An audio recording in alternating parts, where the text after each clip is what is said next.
ఈరోజు మనం బయటంతా ఎండగా ఉన్నా సరే ఆ ఎండ మనకు తెలుస్తుంది ఇక్కడ తెలియట్లేదు. ఇదంతా కూడా పరమేశ్వరుడు పెద్ద ప్రణాళిక అండి. ఇదంతా పరమేశ్వరుని పెద్ద అనుగ్రహం, పెద్ద పెద్ద మహిమలు మనం బయట వెతుకుంటాం కదా.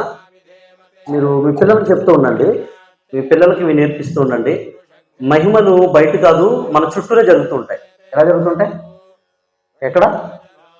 మన చుట్టూ జరుగుతుంటాయి, మన లోపల జరుగుతూ ఉంటాయి.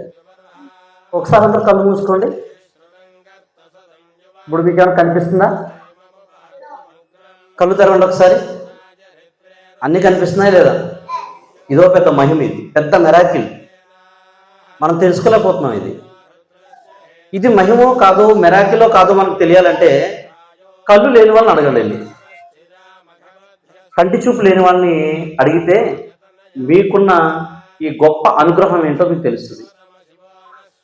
ఇప్పుడు ఇంత చల్లగా ఉన్నారు కదా, మీరు ఇక్కడ చల్లని వాతావరణంలో ఉన్నారు కదా. దీని గొప్పతనం మీకు తెలియాలంటే 10 నిమిషాలు బయట ఉండరండి. ఇప్పుడు కాదు, నా స్పీచ్ అయిపోయాక. నా ప్రవచనం ఇప్పుడు వెళ్ళిపోతారు మీరు. ఆల్రెడీ ఒకటి వెళ్ళిపోయాడు, అది చాలా ఫాస్ట్ ఉన్నాడు. ఒక 10 నిమిషాలు బయట ఉండి వస్తే ఇక్కడ ఇక్కడ పరమేశ్వరుడు మీ మీద కురిపిస్తున్న అనుగ్రహం ఏంటో తెలుస్తుంది.